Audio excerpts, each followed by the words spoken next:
mawatho mamwe itemi-ini iria kugacirithia na gutigirira ati Aria Ahinyiririku guku burururi-ini makorwo magithaitirwo Mukunji niugite ati Mumbunge na ruhonge ruru ni mabatie kunanira njung'wa niguo gutigirira ati ni marira mitaratara iria iguteithiriria kunina macira na ningi kana niguo gutigirira ati kihoto kana ihoto ni cionekana kuri andu aria makoragwo magumiirio nundu uyu na njira nene.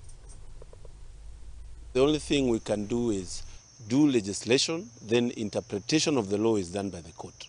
If there is a need to put measures or stringent measures in cases of murder and cases of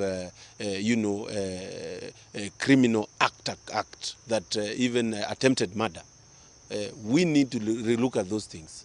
And as a person, as a member of parliament, I think it's important to always review and see how our law can be made stronger so that people don't get away with criminal activities. Case of DJ Evolve is ruled in favor of the accused, and in everybody's eyes we saw what transpired.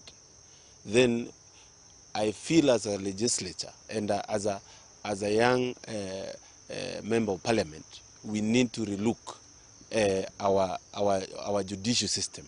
We need to relook at our judicial system, because that will be the highest level of injustice that this country has ever seen.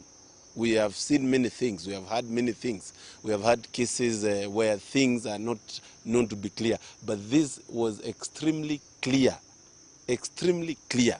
So this is not a matter of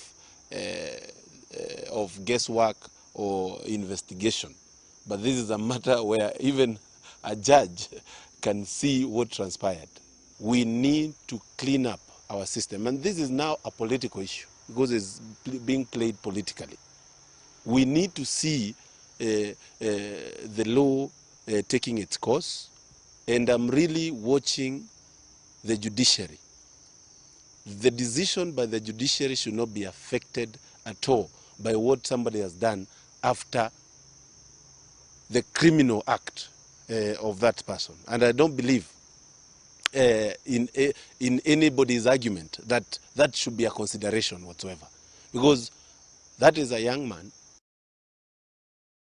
Haya, nitudite umwega mwirori wa